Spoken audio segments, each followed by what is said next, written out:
لله وكفى والصلاة والسلام على نبيه المصطفى أما بعد. اللهم علمنا ما ينفعنا وانفعنا بما علمتنا وزدنا علما نافعا وعملا صالحا يا رب العالمين.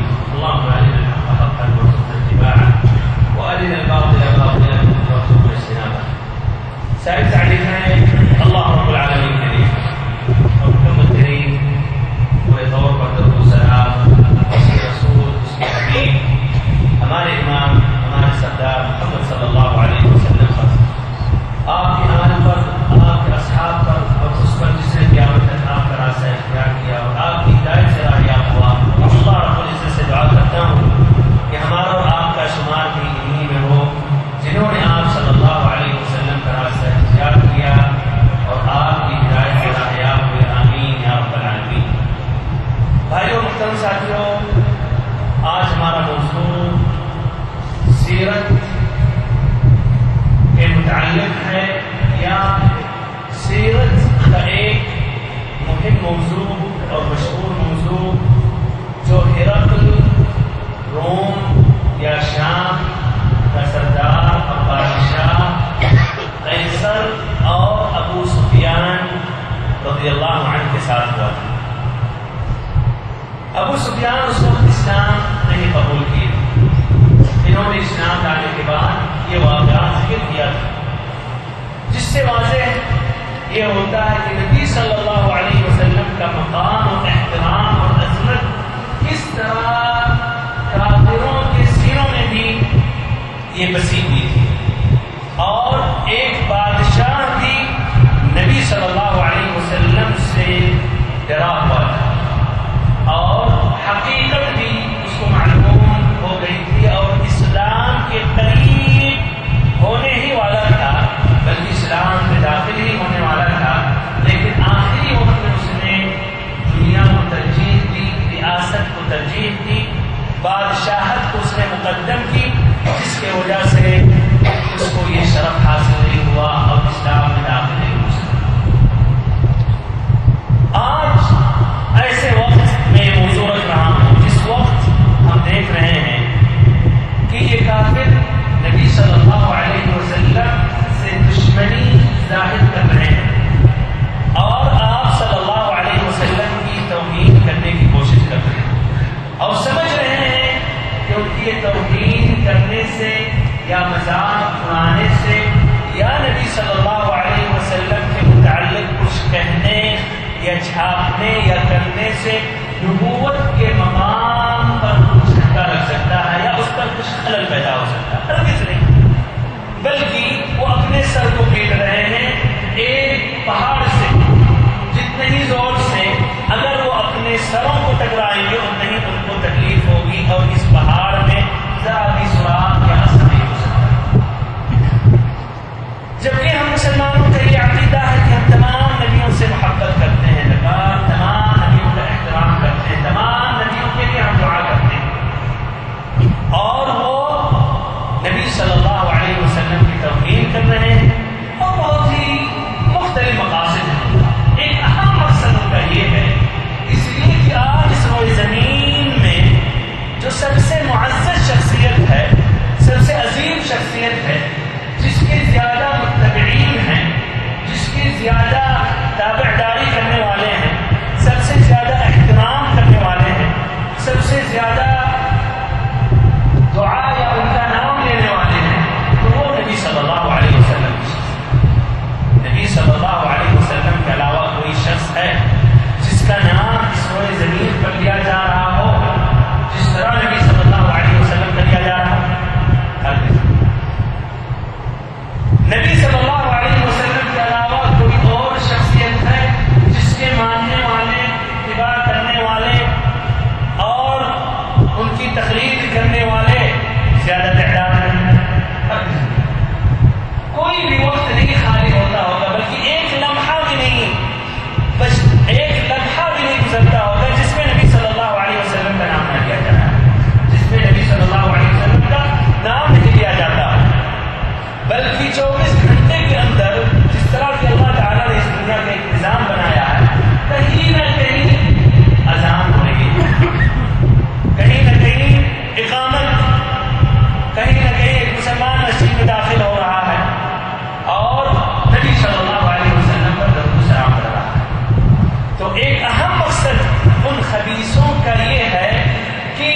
اپنے قد کو اونچا کرنے کے لیے، اس لیے سب سے عظیم جو شخصیت اس روئے زمین پر ہے وہ نبی صلی اللہ علیہ وسلم کی شخصیت، تو اس پر جھٹکا لگانے سے یا کوشش کرنے سے ان کا ایک فائدہ ہوتا ہے، اس میں مشہور ہو جاتے ہیں لوگ، اس کے خلاف باتیں کرنے لگیں گے، اس کے خلاف آوازیں اٹھانے لگیں گے، اس کے خلاف لکھنے لگیں گے، تو اس سے اس کا فائدہ ہو کہ مشہور ہو گیا۔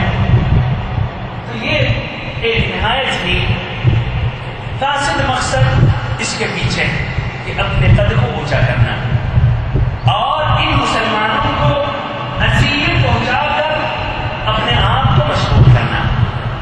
تو میں مناسب سمجھتا ہوں کہ آج یہ جو ہرقل، جو رومیوں کا سردار بادشاہ، اس کے اور ابو سفیان کے درمیان جو خطاب ہوا تھا وہ آپ کے سامنے رکھا، اور یہ بھائی کو یہ حدیث صحیح امام بخاری میں 7ویں حدیث ہے، پہلا جو کتاب ہے کتاب بدل الوحی، اس میں یہ حدیث ہے، خود رجوع کر سکتے ہیں اور مزید تفصیل کے ساتھ پڑھ سکتے ہیں۔ تو اس کا یہ حدیث کا یہ ترجمہ کر رہا ہوں۔ ہرقل کے پاس نبی صلی اللہ علیہ وسلم نے ایک لیٹر بھیجا تھا، جس طرح کی اور بادشاہوں کے پاس آپ نے بھیجا تھا سن 6 یا 7 ہجری میں۔ سن 6 ہجری میں غزوہ حدیبیہ کا مشہور واقعہ پیش ہوا، جب صحابہ کرام عمرہ کرنے کے لیے وہ نکلے مدینہ سے، پھر مکہ والوں نے روکا اور پھر آخری میں صلح ہو گیا، کئی باتوں پر اتفاق ہوا، اور اس میں ایک اہم بات یہ تھی کہ آپ صلی اللہ علیہ وسلم اس سال عمرہ نہ کریں، آئندہ سال آئے۔ تو صحابہ کرام کو کافی تکلیف دینے والی یہ شرط، یہ بات تھی، اور بہت ہی پریشان ہوئے، بلکہ ناراض ہوئے، بلکہ عمر بن الخطاب رضی اللہ عنہ کہنے لگے کہ اگر ہم کبھی نبی صلی اللہ علیہ وسلم کی بات کو اگر ٹکرانا چاہتا تھا تو وہ اس وقت صلح الحدیبیہ کے وقت جواب نے کہا کہ اب ہم اس سال عمرہ نہیں کریں گے، آئندہ کریں گے، اور وہ جو شرطیں تھی بظاہر مسلمانوں کے حق میں نہیں تھی، لیکن اللہ تعالیٰ نے ان شرطوں کو کہا انا فتحنا لک فتحا مبینا، مکمل ایک سورت رب العزت نے نازل کی، اور اس صلح کو فتح مبین کے لقب سے نوازا، یہ فتح مبین۔ تو اس میں ایک شرط یہ تھی جو کافی تکلیف صحابہ کرام کو کی، لیکن ایک جو شرط تھی کہ 10 سال قریش اور نبی صلی اللہ علیہ وسلم کے درمیان اب جنگ نہیں ہوئی۔ 10 سال کے اندر اس پر جب اتفاق ہوا تو آپ صلی اللہ علیہ وسلم نے مختلف جگہوں، مختلف علاقوں کے عمراء اور بادشاہوں کی طرف لیٹر لکھا، اور صراحت کے ساتھ آپ نے شام کی دعوت دی۔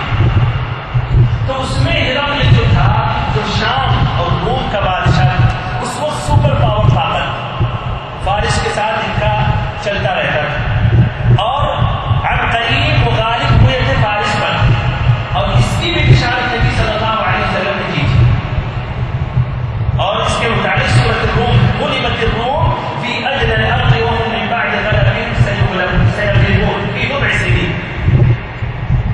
فارس اور روم کے درمیان برابر جنگیں ہوتی رہتی تھی، تو جب مکہ میں آپ صلی اللہ علیہ وسلم تھے تو مسلمان چاہتے تھے کہ روم والے کامیاب رہے، اس لیے کم سے کم روم والے فارس کے نسبت میں اسلام سے زیادہ قریب ہے، اس لیے کوئی عیسیٰ علیہ السلام پر ایمان ہے، اللہ پر ایمان، اور اس کے بالمقابل فارس والے آگ کے پجاری، آگ پوجنے والے، شرک کرنے والے تھے، اور مشرکین چاہتے تھے وہ کامیاب، اس لیے کہ ان سے ان کا عقیدہ ملتا جلتا ہے، وہ ان کا بھی عقیدہ شرک اور ان کا بھی عقیدہ، تو فارس والے غالب ہو گئے، کامیاب ہو گئی، جیت گئے۔ اللہ تعالیٰ نے وعدہ سنایا کہ کچھ سالوں کے اندر ہی روم والے غالب ہو کر رہیں گے، سبحان اللہ، لیکن بشارت اور یہ محقق، اور اس کے بعد جو جنگ دونوں میں ہوئی فارس اور روم میں، تو اس میں روم والے کامیاب رہے، تو یہ بھی ہم قریب یہ روم والے جیتے بھی تھے، اور اس کے بعد نبی صلی اللہ علیہ وسلم کے لیٹر پہنچا، ابھی بھی یہ لیٹر یہ محفوظ ہے، ابھی بھی یہ لیٹر محفوظ ہے، اور اس کی تصویر، اس کی کاپی کئی نے دیکھا ہوگا، تو اس طرح بسم اللہ الرحمن الرحیم من محمد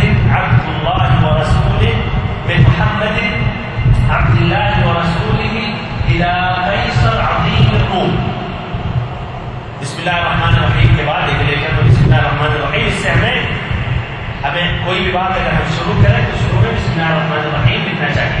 آپ نے کہا کہ محمد جو اللہ کے بندے اور اللہ کے رسول ہیں ان کی طرف سے ان کی جانب سے قیصر جو رومیوں کا عظیم سردار اس کے طرف، اس میں بھی دیکھیے آپ صلی اللہ علیہ وسلم کا تواضع، اپنے آپ کو عبداللہ کہہ رہے اللہ کے بندے اور اللہ کے رسول، تواضع اور پھر جو حقیقت ہے اللہ کے رسول ہے وہ آپ نے واضح کیا اور مزید اس میں بڑھایا چڑھایا نہیں جس طرح کہ آج کل کے بڑے لوگ پڑھاتے ہیں. بس عبداللہ و رسول الى قیصر عظیم الروم اور اس کا بھی احترام کیا، اس کو مبالغہ نہیں کیا، رومیوں نے جو سب سے عظیم.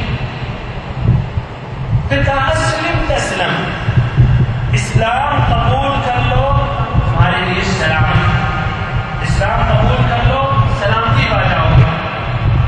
اور کہتے ہیں یہ قیصر یا جو یہ بادشاہ تھا ہوشیار بہت ہے، لیکن تبھی آپ صلی اللہ علیہ وسلم کی یہ عبارت کو اچھی طرح نہیں سمجھ سکا. اگر وہ سمجھ جاتا تو اسلام قبول کر لیتا اور دنیا میں بھی اس کو سلامتی ہوتی اور آخرت میں تو ہے ہی انشاءاللہ. لیکن وہ آخر میں وہ آخری لمحات میں اس نے دنیا کو ترجیح دے دی، ریاست کو غالب اس نے کیا اور اسلام نہیں قبول کیا. جبکہ آپ صلی اللہ علیہ وسلم کی عبارت میں اسلم تسلم، اسلام قبول کر لو تمہارے لیے سلامتی، یعنی دنیا میں بھی آخرت میں بھی. اور اس سے پہلے یہ کہا کہ السلام علی من اتبع الہدی، سلامتی ہو اس شخص پر جس نے ہدایت کو یا اسراہ حق کو قبول کیا، اسلام کو قبول کیا. اسلم تسلم، اسلام قبول کر لو تمہارے لیے سلامتی. یؤتک اللہ اجرک مرتین، اور اللہ تعالیٰ تمہیں کیا ڈبل ثواب دے گا. اس طرح ڈبل، ایک تو اس کا ثواب اور اس کے پیچھے جو لوگ اسلام قبول کریں گے. ایک یہ معنی ہے اور ایک دوسرا معنی اس کا یہ ہے کہ نبی صلی اللہ علیہ وسلم کے آنے کے بعد جو عیسائی تھے، یہودی تھے، جنہوں نے اپنے رنگوں پر ایمان لایا اور پھر نبی صلی اللہ علیہ وسلم پر بھی ایمان لایا، تو اللہ تعالیٰ ان کو کیا اس طرح ان کو ڈبل ثواب ملا. ایک پہلے نبی پر ایمان لانا، پھر نبی صلی اللہ علیہ وسلم پر بھی ایمان لانا.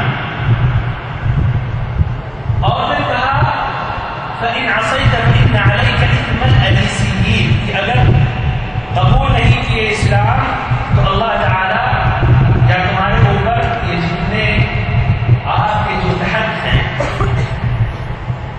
آپ کی مملکت یا حکومت میں جو رہنے والے ان کا بھی سزا تمہارے اوپر ہوگا.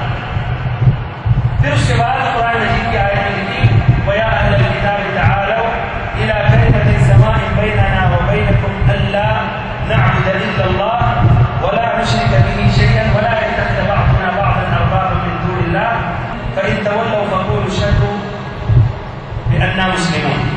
یہ اہل کتاب ایک کلمہ کی طرف آؤ جو ہمارے اور آپ میں موجود ہے، وہ ہے کہ خالص ایک اللہ کی عبادت کرو اور اس کے ساتھ کسی کو شریک نہ ٹھہراؤ. اگر لفظ کر رہے ہو تو ہم یہ واضح کر رہے ہیں کہ مسلمان ہیں. یہ مختصر انداز میں آپ نے لکھا لیکن واضح کر دیا. یہ لیول پہنچنے کے بعد اس نے کیا کیا، اپنے لوگوں سے کہا کہ یہاں اس علاقے میں اگر عرب کے لوگ آئے تو ان کو ہمارے پاس لاؤ تحقیق کرنے کے لیے کہ ایک شخص نے جسے لیٹر بھیجا ہے اس کی کیا حقیقت ہے اور کیا سچا ہے جھوٹا ہے. تو اس وقت یہی ابو سفیان قریش کچھ لوگوں کے ساتھ، جہاں سے قریش والے تجارت کرتے تھے ساتھ میں، گرمیوں میں یہاں شام آتے تھے اور ٹھنڈیوں میں جنوب یعنی یمن کرتے تھے، شتائی والصیف. تو ان کو لایا گیا ہرقل کے پاس لایا گیا. پھر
ہرقل نے بلایا اور ابو سفیان کو آگے کیا اور باقی لوگوں کو پیچھے کر دیا اور کہا کہ میں اس شخص سے کچھ سوالات کر رہا ہوں، اگر جھوٹ بولے گا تو اشارہ کر دینا. سمجھ رہے آگے جو ہے شخص پیچھے والوں کو تو نہیں دیکھ رہے، پیچھے والے اگر اشارہ کرتے رہے تو آگے والے کو کیا معلوم. تو کہا کہ میں یہ سامنے ہے اور پیچھے آپ کو، اگر وہ غلط بولیں گے تو اشارہ کر دینا. اور وہ ترجمہ والے ضرور موجود تھے، ظاہر بات ہے ڈائریکٹ عربی میں آپ وہ غلط نہیں کر پاتے. تو سوال کیا، پہلا سوال کہا کیف نسبہ فیکم، یہ شخص یہ جو محمد ہے صلی اللہ علیہ وسلم ان کا نسب تم لوگوں کے خاندان میں قبیلے میں کیسا ہے، یعنی ان کا نسب معروف ہے یا نہیں، اور پھر وہ نسب مشہور ہے اونچے نسب خاندان کا یا نہیں. تو ابو سفیان نے کہا وہ نسب فینا، کہ ہاں ایک نسب والے معروف ہے، محمد بن عبد اللہ بن عبد المطلب بن ہاشم، اور آگے تک سب سے معزز اور مشہور خاندان آپ صلی اللہ علیہ وسلم کا خاندان. تو اس نے کیا جواب دیا؟ ابو سفیان نے کہا کہ ہاں نسب والے ہیں، معروف اور مشہور ہیں. پھر کہا دوسرا سوال، اچھا هل قال هذا القول منكم احد قبله، کہ اچھا یہ جس بات کی دعوت دے رہے ہیں، جو ایک بات لے کر اٹھے ہیں، ایک پیغام لے کر جو اٹھے ہیں، کیا یہ آپ کے خاندان میں قبیلے میں پہلے بھی کوئی شخص انہی کی طرح اس نے بھی ایسی طرف دعوت دی تھی یا ایسا پیغام ایسی آواز اس نے اٹھائی تھی؟ تو انہوں نے کیا جواب دیا؟ کیا جواب دیا ابو سفیان نے؟ نہیں، کہ ایسے شخص ایسی دعوت کوئی اور شخص نے ہمارے خاندان میں یا قبیلے میں نہیں کسی نے دی، مقصد قریش یہ خاندان. تو کہا اچھا هل من آبائه من ملک، کہ اچھا اس کے آباء و اجداد میں کوئی بادشاہ گزرا تھا؟ تو ابو سفیان نے کہا نہیں. کہا سوال نمبر 4، چوتھا سوال، فاشراف الناس يتبعونه ام ضعفاؤهم، کہ اچھا اس کے دین میں یا اس کی دعوت میں بڑے معزز مالدار لوگ داخل ہوتے ہیں اور غریب اور مسکین اور کمزور لوگ. تو کیا جواب دیا؟ ہاں کیا جواب دیا؟ کمزور لوگ، کمزور غریب یہ لوگ اس کے دین میں داخل ہوتے ہیں زیادہ. پھر کہا سوال نمبر 5، ایزیدون ام ینقصون، جن کی تعداد بڑھتے ہوئی چلی جا رہی ہے گھٹتے بھی. تو کیا جواب دیا؟ کہ بڑھتے ہوئے چلے جا رہے ہیں، گھٹتے نہیں ہیں، بڑھ رہے ہیں. پھر کہا سوال نمبر 6، فهل يرتد احد منهم سقطا لدينه بعد ان يدخل فيه، کہ اچھا اسلام میں داخل ہونے کے بعد یا اس شخص کے دین میں داخل ہونے کے بعد کوئی شخص مرتد بھی ہو جاتا ہے اس سے میں آ کر ناپسند ہونے کی وجہ سے؟ تو کیا جواب دیا؟ کہ نہیں، جو داخل ہو جاتا ہے وہ کیا واپس نہیں ہوتا. پھر اس نے سوال کیا ہے رسول نے، فهل كنتم تتهمونه بالكذب قبل ان يقول ما يقول، کہ اچھا یہ بتاؤ کہ یہ دعوت دینے سے پہلے اسلام کی طرف جو دعوت دے رہے ہیں، یہ دعوت دینے سے پہلے، یہ آواز اٹھانے سے پہلے کیا تم لوگوں نے پہلے ان کو کبھی جھوٹ بولتے ہوئے پکڑا ہے، کبھی جھوٹ بولتے ہوئے دیکھا یا سنا ہے؟ کیا جواب دیا؟ نہیں. اس لیے بچپن سے آپ کی سیرت ایک دم صاف ستھری، ایک دم شفاف، اس میں ذرا بھی نقص نہیں. تو اس نے کہا کہ نہیں. پھر کہا فهل يغدر، کہ وہ غداری کرتے ہیں؟ تو کیا جواب دیا؟ ہاں کیا جواب دیا؟ نہیں. پھر لیکن ان کو کہہ رہے ہیں کہ مجھے ادھر ایک چانس مل گیا، اس کو اسلام نہیں قبول کیے تھے، تو ان کے دل میں بھی پسند نہیں آ رہی یہ بات جو جواب دے رہے ہیں، ان کو پسند نہیں آ رہا تھا. لیکن عرب میں عموماً جھوٹ نہیں بولتے تھے لوگ، ان کو بہت ہی برا لگتا تھا، جھوٹ بولنا عیب سمجھتے تھے. تو ایک یہ وجہ تھی جس کی وجہ سے انہوں نے جھوٹ نہیں بولا، اور دوسری بات یہ بھی خوف تھا کہ کہیں اگر میں نے جھوٹ بولا تو پیچھے یہ لوگ کہتے ہیں کہ اس سے جھوٹ بولا جہاں بہت ہی ہمارے لیے یہ بہت ہی کوئی بات ہوگی. لیکن کہا ادھر مجھے ایک چانس مل گیا. جب انہوں نے یہ کہا یا ہرقل نے یہ کہا کہ وہ غداری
بعد اس نے کہا ہرقل نے سوال پورا کرنے کے بعد، جواب دینے کے بعد، کہ میں نے اس لیے سوال کیا.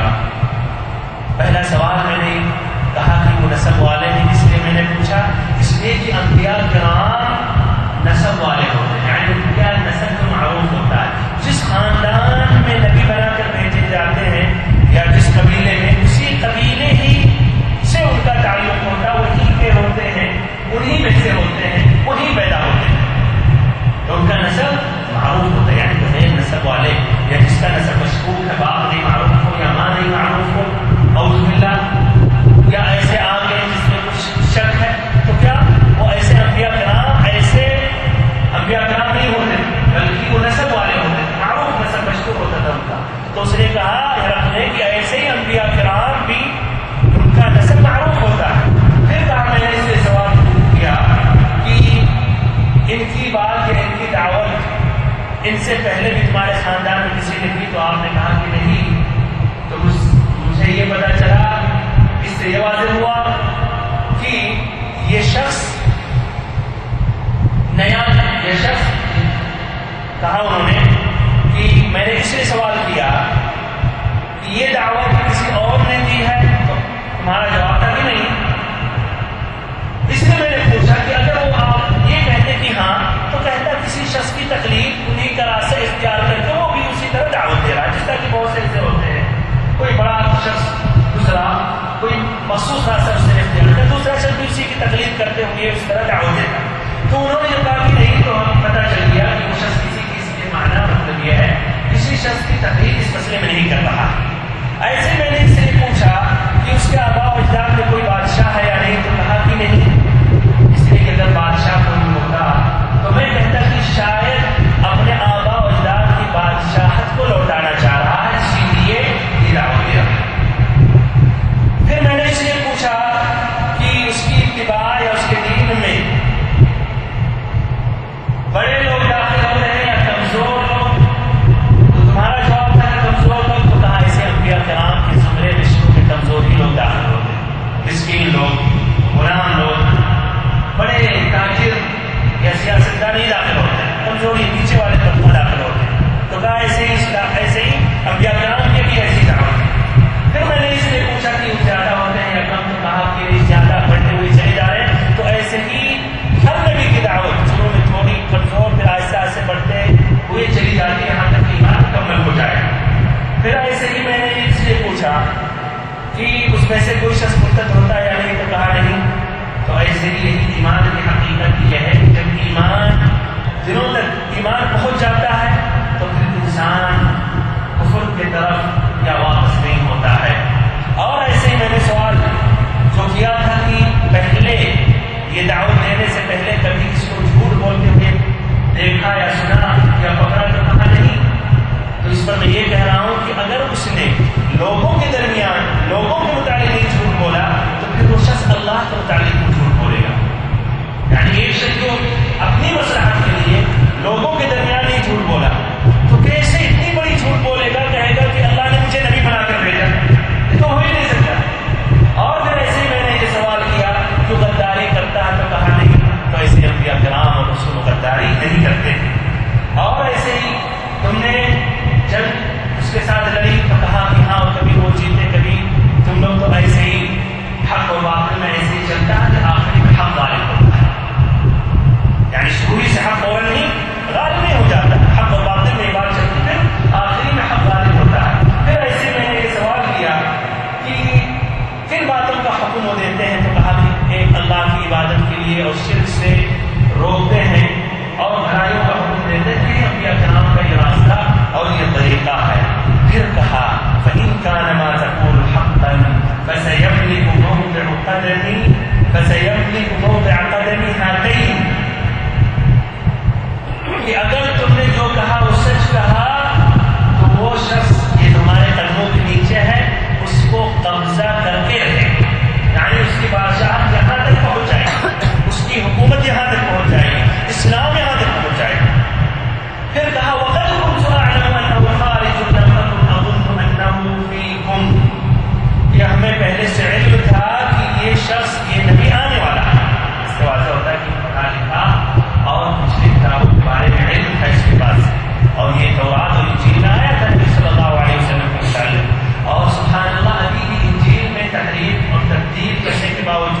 بھی ان کے ان نسخوں میں یہ بات موجود ہے کہ عیسیٰ علیہ السلام کے ہمارے بعد ایک نبی آئیں گے جن کا نام احمد یا محمد ابھی بھی موجود ہے.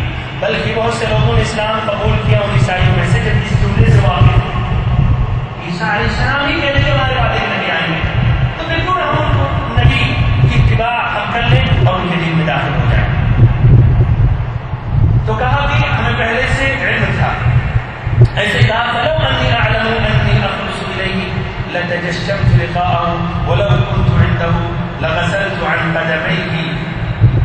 کہا کہ اور اگر مجھے علم ہوتا یا مجھے یقین کہ اس شخص تک پہنچ سکتا ہوں جتنی بھی دشواریاں ہو راستے میں صبر کر لیتا اور برداشت کر لیتا اور وہاں تک پہنچ جاتا اور اس شخص سے میں مل کے رہتا بلکہ اس کے قدموں کو دھولتا میں اس کے قدموں کو دھولتا.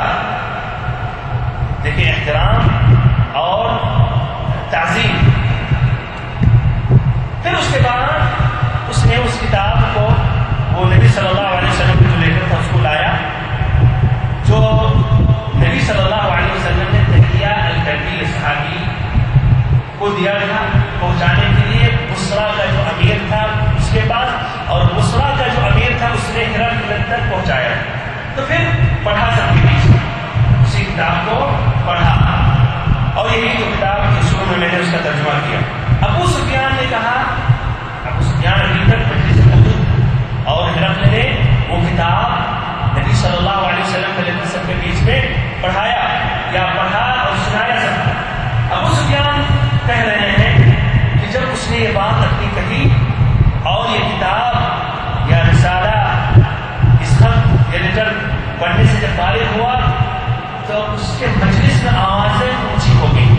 یعنی مختلف باتیں ہونے لگی. بڑے بڑے جو تھے اس بادشاہ بڑے بڑے وزیر ان میں اختلاف ہو گیا اور مختلف قسم کی باتیں ہو گئی اور آوازیں کافی جب بڑھ گئی اور ہم لوگ کو نکالا گیا. اس کے بعد نکال دیا گیا تو ہم نے اپنے ساتھیوں سے کہا لقد امر عمرو بن ابی کبشہ انه يخافه ملك بني الاصفر فما زلت موقنا انه سيظهر حتى ادخل الله عليه الاسلام. یہ سب کو باہر کر دیا گیا اور اس کی وضاحت بعد میں ہوگی. یہ ابو سفیان کہہ رہے ہیں کہ ہم نے اپنے ساتھیوں سے کہا کہ اللہ اکبر ابن ابی کبشہ یعنی نبی صلی اللہ علیہ وسلم کو کہہ رہے اس کو اسلام نہیں قبول کیے تھے اور ان کے دادا کی طرف رسول کر رہے تھے جو اتنے مشہور نہیں یعنی ایک طرح سے اسی طرح ایک توہین ہے اس میں. تو کہا کہ اللہ اکبر یہ نبی صلی اللہ علیہ وسلم کا یہ تو نام یہ تو روشن ہو رہا ان کا مقام اور رتبہ تو کافی اونچا بڑھ گیا یہاں تک کہ یہ بنو الاصفر یعنی ان گوروں کا جو بادشاہ وہ بھی ڈر رہا ہے. کہا اللہ اکبر یہ نبی صلی اللہ علیہ وسلم کا وہ مقام جن کو ہم لوگ نے بھی نکالا ہے اور ہم ہی میں سے ہیں اور ان سے ڈر رہا ہے بنو الاصفر روم کا بادشاہ. پھر کہا کہ اس کے بعد مجھے یقین ہو گیا کہ نبی صلی اللہ علیہ وسلم غالب ہو کر رہیں گے یہاں تک کہ اللہ تعالیٰ نے ہمارے سینوں میں اسلام داخل کر دیا اور ہم نے اسلام قبول کر لیا.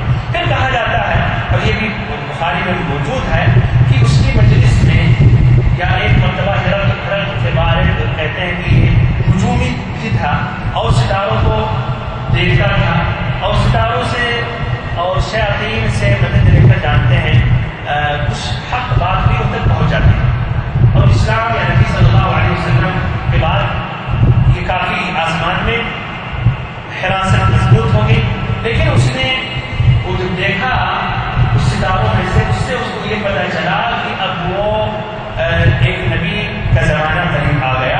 اور پھر مزید اس کے اندر تفصیل ہے اور یہ کتاب بھی جب پہنچا یہ لیٹر پہنچا تو اس نے اپنے خاص لوگوں کو جمع کیا اور پورے دروازوں کو بند کر دیا. پھر اس کے سامنے ان کے سامنے اس نے حقیقت واضح کی اور کہا کہ اے ہمارے قوم اسلام قبول کر لو تمہیں اس میں سلامتی ہے اور اس میں نجات ہے.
پڑھنے کی توفیق دے، اور نبی صلی اللہ علیہ وسلم کی تعظیم اور توقیر اور احترام کرنے کی ہمیں توفیق دے، ایسے آپ کی سنتوں کی تعظیم، آپ کی سنتوں پر عمل کرنے کی توفیق دے، ہم سبھی کو سچا اور پکا مسلمان اور مومن بنائے، ہم سبھی کو سچا اور پکا مومن بنائے، ہم سبھی کو نبی صلی اللہ علیہ وسلم اس سیدھے اور واضح راستے پر چلائے، ہمارے اہل و عیال کو صالح نیک متقی پرہیزگار بنائے، ہمیں جو بیمار اللہ تعالیٰ